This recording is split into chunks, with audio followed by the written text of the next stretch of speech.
Hello प्यारे साथियों, welcome back. कैसे हैं आप सभी। आज ये हमारी हिंदी की तीसरी क्लास है जिसमें आज हम क्रिया पढ़ेंगे, क्रिया के बारे में जानेंगे। क्रिया कितने प्रकार की होती है और कौन कौन सी होती है।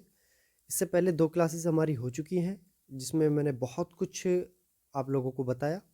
अगर आपने नहीं देखी हैं, पहली बार हमारे साथ जुड़े हैं, हमारे चैनल यानी कि आपका अपना चैनल नौकरी 24 के साथ जुड़े हैं, तो सबसे पहले चैनल को सब्सक्राइब कीजिए और उसके बाद उन दोनों वीडियो को देखिए जो पहले हो चुकी हैं।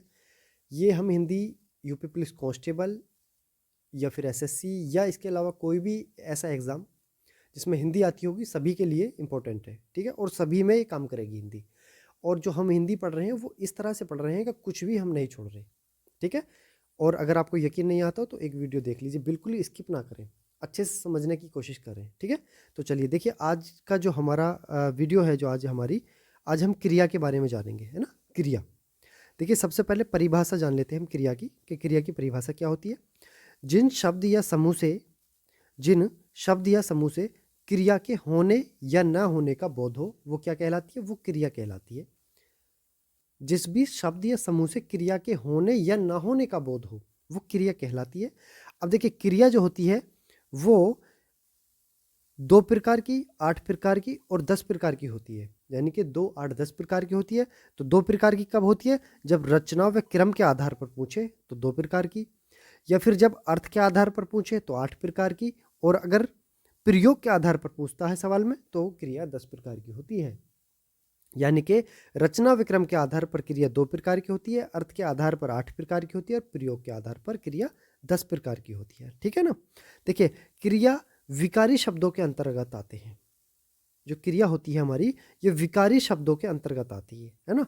अब विकारी शब्द कौन से होते हैं, वह शब्द जो लिंग वचन काल कारक में बदल जाए, यानी कि परिवर्तन जिनका हो जाए, वो शब्द विकारी शब्द कहलाते हैं, ठीक है। चलिए आगे बढ़ते हैं।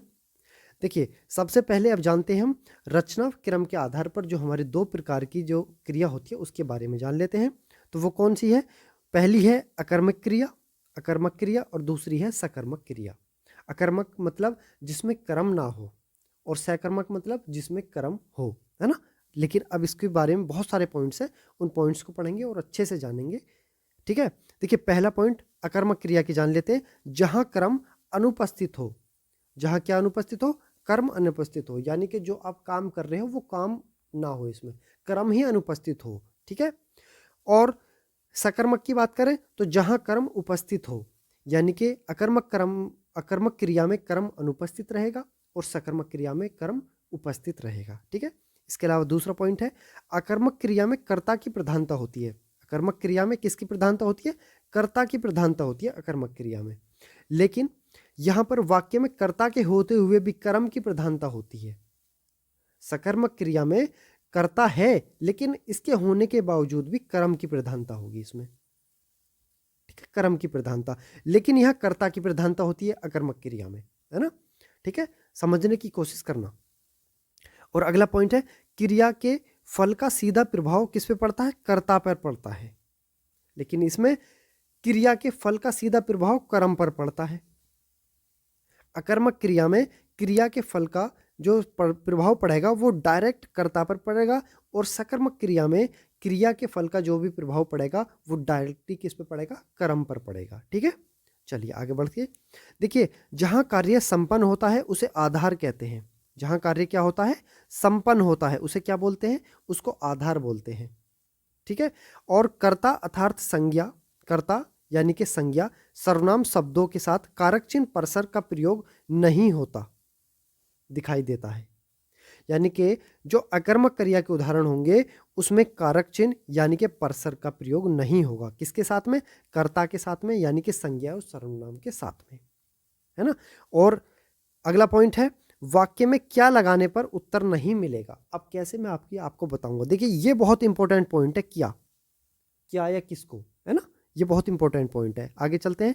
अकर्मक क्रिया में क्रिया का प्रभाव किस पे पड़ता है, कर्ता पर पड़ता है, कर्ता पर। क्रिया का प्रभाव किस पर पड़ेगा, क्रिया का प्रभाव कर्ता पर पड़ेगा अकर्मक क्रिया में। और कर्ता व क्रिया एक वचन की होंगी। कैसी होंगी, एक वचन की होंगी। अकर्मक क्रिया की मैं बात कर रहा हूं, ठीक है। अब देख लीजिए, सकर्मक क्रिया देख लेते हैं। कर्ता अर्थात संज्ञा सर्वनाम शब्दों के साथ कारक चिन्ह परसर्ग कौन कौन से आएंगे, ने, और के द्वारा का प्रयोग दिखाई देता है। यानी कि जो सकर्मक क्रिया के उदाहरण होंगे उन उदाहरणों में कारक चिन्ह यानी कि परसक का प्रयोग होगा, और कौन कौन से होंगे, वो ना होगा और के द्वारा बीच में लगा आएगा इसमें, तो उससे पहचान हो जाएगी कि ये सकर्मक क्रिया का उदाहरण है ना। अभी देखेंगे। और अगला पॉइंट है वाक्य में क्या लगाने पर उत्तर मिल जाएगा, जबकि अकर्मक क्रिया पर, जो अकर्मक क्रिया के उदाहरण होंगे उसमें क्या लगाने पर उत्तर नहीं मिलेगा, जबकि सकर्मक क्रिया में क्या लगाने पर उत्तर आपको मिल जाएगा, है ना। अगला पॉइंट है क्रिया का लिंग वचन पुरुष कर्म के अनुसार रहता है। जो क्रिया का जो लिंग है, वचन है, पुरुष है, वो किसके अनुसार रहता है, वो कर्म के अनुसार रहता है। ये परिभाषाएं हैं, ये जो पॉइंट्स मैं आपको बता रहा हूँ ये परिभाषाएं हैं, परीक्षाओं में एज इट इज पूछ लिए जाते हैं, बिल्कुल सेम टू सेम उतार के पूछ लिए जाएंगे कि किसका उदाहरण है, ऐसा किस में होता है, किस कंडीशन में होता है, अकर्मक क्रिया में होता है या सकर्मक क्रिया में होता है, तो इसलिए इनको भी याद रखेंगे, है ना। अगला पॉइंट है सकर्मक क्रिया में क्रिया का प्रभाव किस पे पड़ता है, कर्ता पर पड़ता है। सकर्मक क्रिया में क्रिया का प्रभाव किस पे पड़ेगा, कर्ता पर पड़ेगा। ठीक है, चलिए अब आगे बढ़ते हैं। अब इनके उदाहरण देख लेते हैं हम, क्या देखेंगे, अब इनके उदाहरण देखते हैं, यानी कि कुछ एग्जाम्पल्स हैं वो देख लेते हैं। देखिए राम पढ़ता है, एक तरफ तो है राम पढ़ता है ना, और दूसरी तरफ है राम के द्वारा पुस्तक पढ़ा गया। यह राम कौन है, यहां राम है कर्ता, है ना, और पढ़ता क्या है, पढ़ता एक क्रिया हो गई, पढ़ता क्या हो गई, पढ़ता एक क्रिया हो गई। ठीक है, और ये जो ता लग रहा है ये क्या हो गई, इसमें जो ता लगा हुआ है वो भी एक क्रिया का ही उदाहरण है, यानी कि सामान्य क्रिया हो गई। ठीक है, सामान्य क्रिया हो जाती है। अब राम के द्वारा पुस्तक पढ़ा गया, देखिए मैंने आपको बताया जो सकर्मक के उदाहरण होंगे उनमें के द्वारा या फिर ना, यानी कि ने और के द्वारा का प्रयोग होगा। दो सकर्मक का उदाहरण है, देखिए राम के द्वारा पुस्तक पढ़ा गया, क्या पढ़ा गया, मैंने एक चीज और बताई थी आपको, अभी यहां पर आप देख लीजिए कि वाक्य में क्या लगाने पर उत्तर नहीं मिलेगा और यहां पर वाक्य में क्या लगाने पर उत्तर मिल जाएगा। यानी कि जो अकर्मक के उदाहरण होंगे उनमें क्या अगर आप लगाकर देखोगे तो उत्तर नहीं मिलेगा, जो सकर्मक के उदाहरण होंगे उनमें क्या लगाकर देखोगे तो उत्तर मिल जाएगा। बिल्कुल सेम ऐसे ही अब देखिए, जैसे राम पढ़ता है और मैं इसमें क्या लगाकर देखूं कि राम क्या पढ़ता है, तो इसमें कुछ पता लग रही है कि क्या पढ़ता है, लेकिन सिर्फ और सिर्फ हमें पता लग रही है पढ़ता है, लेकिन क्या पढ़ता है उसके बारे में नहीं पता। अब ऐसे ही सकर्मक के उदाहरण देख लीजिए, सकर्मक के कि राम के द्वारा पुस्तक पढ़ा गया। अब इसको ऐसे भी बोल सकते हैं कि राम के द्वारा क्या पढ़ा गया, तो पुस्तक पढ़ा गया। क्या पढ़ा गया राम के द्वारा, राम के द्वारा पुस्तक पढ़ा गया, राम के द्वारा पुस्तक पढ़ा गया, है ना। यहाँ क्या लगाने पर उत्तर हमको क्या रहा है, मिल रहा है, लेकिन यहां पर क्या लगाने पर हमको उत्तर नहीं मिल रहा। अब ऐसे आगे देख लीजिए, बच्चे मैदान में खेलते हैं, बच्चे मैदान में खेलते हैं, और दूसरे में है सकर्मक का उदाहरण है बच्चे मैदान में क्रिकेट खेलते हैं। अब देखिए इसमें क्या लगाकर देखें, इसमें क्या लगाकर देखें, बच्चे मैदान में खेलते हैं, यानी कि बच्चे मैदान में क्या खेलते हैं हमको नहीं पता क्या खेलते हैं, सिर्फ इतना पता है कि बच्चे मैदान में खेलते हैं, लेकिन क्या खेलते हैं हमको नहीं पता। बच्चे बच्चे क्या हो गया, बच्चे यहाँ पर कर्ता हो गए, बच्चे क्या हो गए, कर्ता हो गए, यानी कि संज्ञा हो गई बच्चे, है ना, कर्ता यानी कि संज्ञा। मैदान क्या हो गया, मैदान आधार हो गया, आधार, और खेलते क्या हो गया, खेलना एक क्रिया हो गई, है ना, खेलना एक क्रिया हो गई। अब दूसरे में चले जाए, सकर्मक के उदाहरण देख लीजिए, बच्चे मैदान में क्रिकेट खेलते हैं। अगर हम इसमें क्या लगाकर देखें कि बच्चे मैदान में क्या खेलते हैं, तो क्रिकेट खेलते हैं, हमको उत्तर मिल गया, यानी कि ये सकर्मक का उदाहरण हो गया। यहाँ बच्चे क्या हो गए, बच्चे यहाँ कर्ता हो गए, है ना, बच्चे क्या हो गए, कर्ता हो गए। मैदान क्या हो गया, मैदान आधार हो गया, ठीक है, और क्रिकेट क्या हो गया, क्रिकेट हो गया कर्म, क्रिकेट क्या हो गया, कर्म हो गया, और खेलना क्या हो गया, खेलना हो गया क्रिया। ठीक है, उम्मीद करता हूं समझ आ रहा होगा। ठीक, चलिए अब अगला देख लीजिए, मोर जंगल में नाचता है, मोर जंगल में नाचता है। अगर मैं इसमें क्या लगाकर देखूं कि मोर जंगल में क्या नाचता है, हमको नहीं पता, मोर जंगल में क्या नाचता है हमको नहीं पता क्या नाचता है, तो इसका मतलब इसमें आंसर हमें नहीं मिल रहा, तो ये अकर्मक का उदाहरण हो गया। अब मोर वर्षा के कारण जंगल में नाचता है, किसके कारण नाचता है ना, वर्षा के कारण, है ना, वर्षा के कारण, तो उत्तर मिल गया हमको, यानी कि ये सकर्मक का उदाहरण हो गया। यहाँ है ना वर्षा के कारण, और ये विभक्ति भी आ रही है इसमें, है ना, विभक्ति भी तो आ रही है, यहाँ पर भी विभक्ति आ रही है, यानी कि कारक चिन्ह का प्रयोग भी हो रहा है, और इसमें कारक चिन्ह का प्रयोग उधर नहीं होगा, या के द्वारा कारण, है ना। मोर वर्षा के कारण नाचता है। अगला है पक्षी आकाश में उड़ते हैं। देखिए पक्षी तो यहाँ पर हो गए क्या, पक्षी हो गए कर्ता, है ना, कर्ता, यह संज्ञा, ठीक है। आकाश क्या हो गया, आकाश आधार हो गया, और उड़ना क्या हो गया, उड़ना एक क्रिया हो गई, ठीक है, लेकिन कर्म नहीं है। अकर्मक के जो भी उदाहरण होंगे उनमें जो कर्म होगा वो क्या होगा, कर्म अनुपस्थित होगा, अनुपस्थित होगा कर्म, है ना, अनुपस्थित होगा। लेकिन जो सकर्मक के उदाहरण होंगे उसमें कर्म क्या होगा, उसमें कर्म उपस्थित होगा, ठीक है, याद रखेंगे। जैसे छात्र आकाश में पतंग उड़ाते हैं, छात्र आकाश में क्या उड़ाते हैं, पतंग उड़ाते हैं, तो ये कर्म हो गया, इसमें कर्म है, ठीक है। तो ये ऐसे सकर्मक और अकर्मक के उदाहरण की आप पहचान कर सकते हैं। अब क्रिया के अन्य रूप या भेद के बारे में जानेंगे।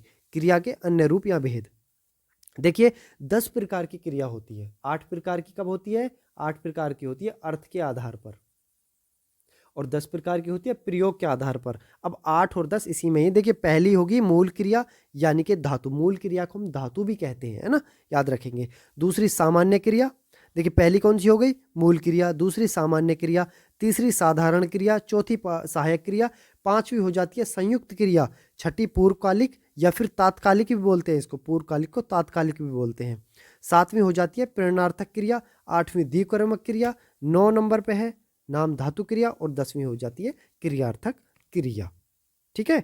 चलिए अब देखते हैं, आगे बढ़ते हैं, ठीक है, क्या करते हैं हम, आगे बढ़ते हैं, ठीक है, आगे क्या करते हैं, हम आगे बढ़ते हैं, है ना।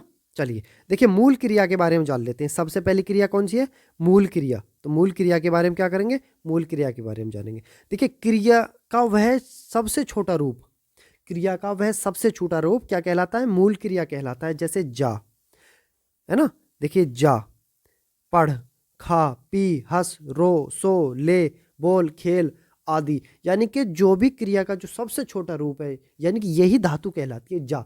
जा मतलब एक क्रिया होगी जा, है ना, जा क्या होगी, एक क्रिया होगी, पढ़ क्रिया होगी, खा, पी, हंस, रो, ये सब क्रिया हैं। यानी कि मूल क्रिया कौन सी होती है, क्रिया का जो सबसे छोटा रूप होता है, यानी कि यही सबसे छोटा रूप है, अब इससे छोटा रूप नहीं बन सकता, है ना। यही जो क्रिया का जो सबसे छोटा रूप होता है उसको हम मूल क्रिया या फिर धातु कहते हैं, ठीक है, याद रखेंगे। अब इन मूल क्रियाओं से कैसे कैसे कौन कौन सी क्रिया बनेंगी अब वो जानेंगे हम, ठीक है। अब अगली क्रिया आ जाती है सामान्य क्रिया। मूल क्रिया में ना जोड़ने पर, क्या जोड़ने पर, ना जोड़ने पर सामान्य क्रिया बन जाती है। कैसे, जैसे मूल क्रिया हमारी जा, जा में ना जोड़ दिया तो क्या बन गई, जा में ना जोड़ने पर बन जाती है जाना। खा में ना जोड़ने पर खाना, पढ़ में ना जोड़ने पर पढ़ना, हंसना, सोना, ऐसे ही बोलना, लेना, रोना, हंसना, पीना, खाना, पढ़ना, जाना, है ना, ये सब ना जोड़ेंगे तो सामान्य क्रिया हो जाएगी। अब आगे बढ़ते हैं। इसी तरह से साधारण क्रिया, मूल क्रिया में कर जोड़ने पर, क्या जोड़ने पर, कर जोड़ने पर साधारण क्रिया बन जाती है, कर जोड़ने पर। कैसे, जैसे जाकर, है ना, जा मूल क्रिया हो गई, कर जोड़ दिया तो जाकर, खाकर, पढ़कर, हंसकर, सोकर। सो क्या है, सो एक क्या है, मूल क्रिया है, हंस एक मूल क्रिया है, पढ़ मूल क्रिया है, खा मूल क्रिया है, जा मूल क्रिया, इनमें कर जोड़ देंगे तो साधारण क्रिया बन जाएगी, ठीक है। इसके अलावा आगे बढ़ते हैं, सहायक क्रिया, सहायक क्रिया, ठीक है। मूल क्रिया में क्या जोड़ने पर, ता, ती, ते, चुका, चुकी, चुके, रहा, रही, रहे, था, थी, थे, होगा, होगी, होंगे, है, हो, हूं जोड़ने पर क्या बन जाएगी, सहायक क्रिया बन जाएगी, जैसा मैंने अभी बताया था। सॉरी, उसमें मुझसे एक छोटी सी मिस्टेक हो गई है। क्या मिस्टेक हुई है, कहाँ था वो, देखिए सामान्य जहां मैंने लिख दिया है वो सहायक क्रिया है ना, ये क्या है, ये है सहायक क्रिया, ठीक है, ये सहायक क्रिया है। कौन सी, ता जो होती है सहायक क्रिया में आती है।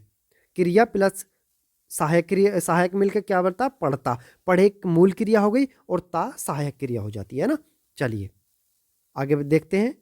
जोड़ने पर क्या बन जाती है, सहायक क्रिया बन जाती है। एक बार फिर देख लीजिए सहायक क्रिया कौन कौन सी होती है। मूल क्रिया में ता, ती, ते, चुका, चुकी, चुके, रहा, रही, रहे, था, थी, थे, होगा, होगी, होंगे, है, हो, हूं जोड़ने पर सहायक क्रिया बन जाएगी। ये भी याद रखेंगे, है ना। अब आ जाते हैं संयुक्त क्रिया देख लेते हैं। क्या, कौन सी क्रिया, संयुक्त क्रिया। इसे रंजक क्रिया भी कहते हैं। संयुक्त क्रिया को क्या बोलते हैं, रंजक क्रिया भी बोलते हैं। अब इसकी संयुक्त क्रिया की पहचान देख लीजिए। जहां कार्य का आरंभ होना पाया जाए, यानी कि काम का आरंभ होना यानी कि शुरू होना पाया जाए। जैसे पानी बरस रहा है, पानी बरस रहा है यानी कि पानी बरसना शुरू हो गया, यानी कि काम आरंभ हो गया, कार्य आरंभ हो गया, काम शुरू हो गया, पानी बरस रहा है। यानी कि ये पहला पॉइंट है, जहां कार्य का आरंभ होना पाया जाए वहां संयुक्त क्रिया होगी। या फिर दूसरा उदाहरण भी देख लीजिए, जो वाक्य 100% सही हो। जैसे सूर्य पूर्व दिशा से निकलता है, सूर्य पश्चिम दिशा में छिपता है, पृथ्वी अपने अक्ष पर घूमती है ना। ये क्या हो गया, ये 100% सही बात है। तो जो 100% सही बात होगी वो भी संयुक्त क्रिया के उदाहरण होंगे। ठीक है। इसके अलावा अगला पॉइंट है, जहां मजबूरी या व्यवस्था पाई जाए। जैसे गरीब की जोरू सबकी भाभी होती है। जोरू का मतलब है पत्नी, जोरू का मतलब क्या होता है, पत्नी, सबकी भाभी होती है। जहां मजबूरी पाई जाए, व्यवस्था पाई जाए, वो भी संयुक्त क्रिया के उदाहरण होंगे, है ना। इसके अलावा जहां धमकी दी जाए, जैसे मैं तुम्हें मार डालूंगा, ये भी संयुक्त क्रिया का उदाहरण होगा। इसके अलावा जहां अवकाश की बात की जाए कि मैं 2 दिन बाद आऊंगा, मैं 4 दिन बाद आऊंगा, मैं कल नहीं आऊंगा, मैं परसों नहीं आऊंगा, तो वहां भी संयुक्त क्रिया होगी, मैं 3-4 दिन नहीं आऊंगा, है ना। ये उदाहरण हो गया जहां अवकाश की बात करी जाए। जहां कार्य की समाप्ति का वर्णन हो कि कार्य समाप्त हो चुका है। देखिए शुरू भी हो रहा है, जैसे पानी बरस रहा है, पानी बरस रहा है, और अगला जैसे कार्य की समाप्ति हो जाए, मैं अब घर जा रहा हूं। कब जाएगा घर, जब काम समाप्त हो जाएगा तभी तो घर जाएगा। ठीक है। या आपके घर में कोई मजदूर हो, आपके खेत में मजदूर आ जाए, आपके घर में कोई मजदूर करने के लिए आ जाए, तो वो घर कब जाएगा, जब काम समाप्त हो जाएगा, है ना, तभी तो जाएगा। जहां कार्य की समाप्ति हो, यानी कि उदाहरण है मैं अब घर जा रहा हूं। ये पॉइंट है, याद रखना। प्रश्न आते हैं, है ना, परीक्षाओं में, और छोटी सी मिस्टेक से गलती हो जाती है हमसे, तो वो गलती नहीं करनी है हमको, है ना। जहां 2 क्रियाएं एक साथ शुरू हो और एक साथ ही खत्म हो जाए, वहां भी संयुक्त क्रिया होगी। जैसे वह उसे अचानक मार बैठा, यानी कि मारना एक अलग क्रिया होगी और बैठना एक अलग क्रिया होगी।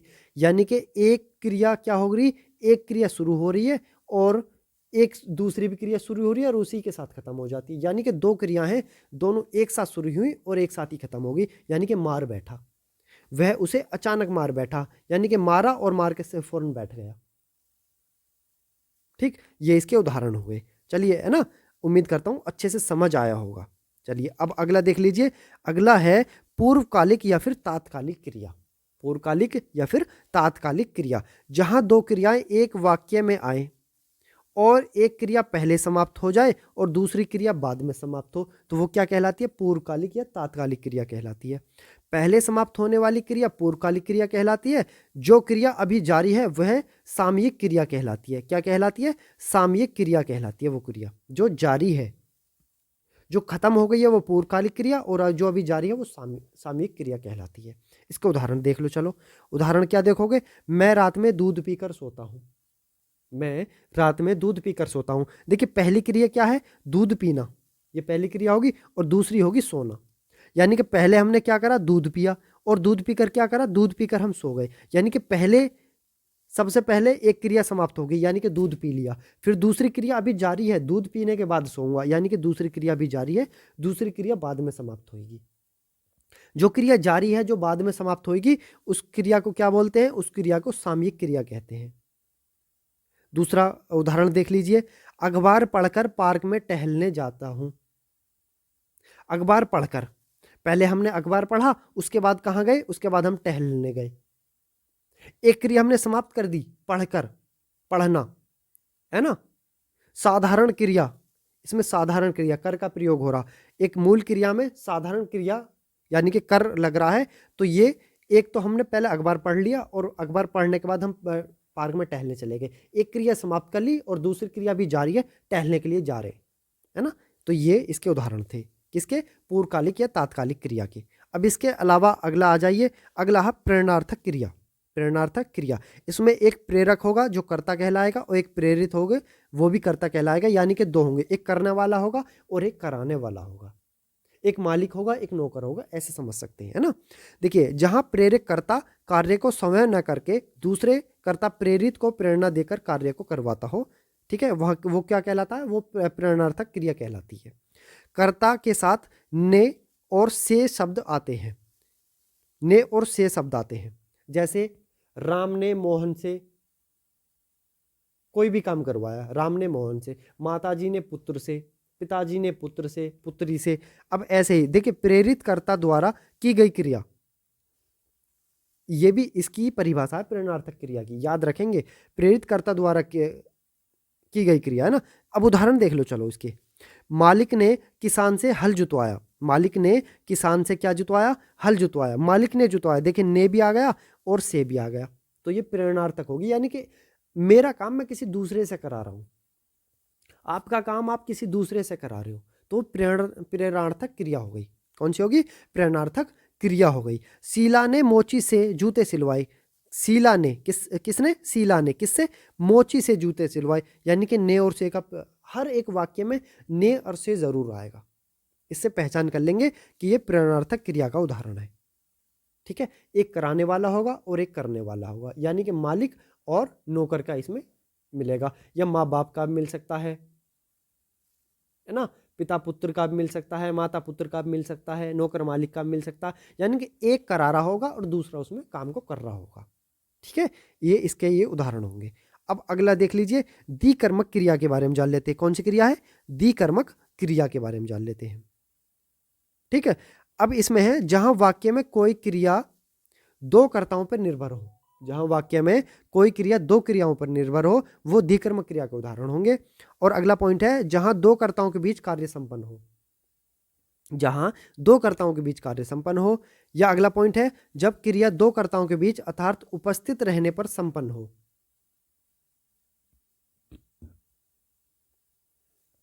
जब क्रिया दो कर्ताओं के बीच अर्थात उपस्थित रहने पर संपन्न हो, यानी कि दो कर्ता हैं, दोनों ही काम को कर रहे हैं, तब वो क्या हो रहा है, वो कार्य संपन्न हो रहा है, ठीक है।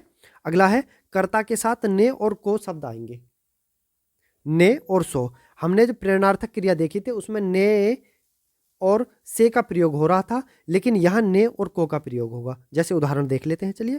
देखिए, माताजी ने बच्चों को खाने के लिए लड्डू दिए, है ना, माताजी ने बच्चों को खाने के लिए लड्डू दिए, ने और को का प्रयोग हो गया। रमेश ने महेश को क्या दिए, 5,000 रुपये उधार दिए। अब भाई रमेश देख, तुम्हारे जो 5,000 रुपये ऐसा समझ लो मर गए अब ते, क्योंकि उधार देने वाला बहुत कम एक साथ में वापस आता है, और 5,000 रुपया ये तो ठीक है। रमेश भाई बुरा मत मानना, है ना, और महेश भाई तुम भी मत मानना।